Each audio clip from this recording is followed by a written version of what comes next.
ত্বকের যত্ন মানেই কি দামি কসমেটিক্স, নাকি সামান্য কিছু নিয়ম মেনে চললেই পাওয়া যায় দাগহীন উজ্জ্বল ত্বক? আপনি কি জানেন ভুল উপায়ে রূপচর্চা আপনার ত্বকের 12টা বাজিয়ে দিচ্ছে? আসসালামু আলাইকুম, আমি ডাক্তার আনোয়ার। আজ আমরা জানবো একটি সুস্থ ও সুন্দর ত্বকের জন্য প্রতিদিনের সঠিক স্কিন কেয়ার রুটিন, কিভাবে ঘরোয়া উপায়ে আপনি আপনার ত্বকের তারুণ্য ধরে রাখতে পারেন। আজ তা বিস্তারিত আলোচনা করব।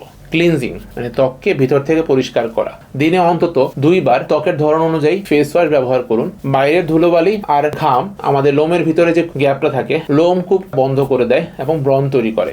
ময়শ্চারাইজিং, ত্বক তৈলাক্ত হোক বা শুষ্ক, সব ধরনের ত্বকের জন্য ময়শ্চারাইজার জরুরি। এটি ত্বকের আর্দ্রতা ধরে রাখে, বলিরেখা পড়াকে প্রিভেন্ট করে। সুরক্ষা, বাইরের রোদে যাওয়ার আগে সানস্ক্রিন ব্যবহার করা বাধ্যতামূলক। এটি সূর্যের অতি বেগুনি রশ্মি থেকে আমাদের ত্বককে সুরক্ষা দেয়। খাদ্যাভ্যাস ও পানি, সুস্থ ত্বকের জন্য দিনে 3 লিটার পানি ও প্রচুর ভিটামিন সি সমৃদ্ধ খাবার খাওয়া জরুরি। ত্বক ফর্সা করার চেয়ে ত্বক সুস্থ রাখা বেশি গুরুত্বপূর্ণ। রাতারাতি ফল পাওয়ার আশায় ক্ষতিকর কেমিক্যাল মেশানো ক্রিম ব্যবহার করবেন না। ত্বকের যত্ন নিন ভেতর থেকে, নিয়ম মেনে চলুন, সতেজ থাকুন। ধন্যবাদ।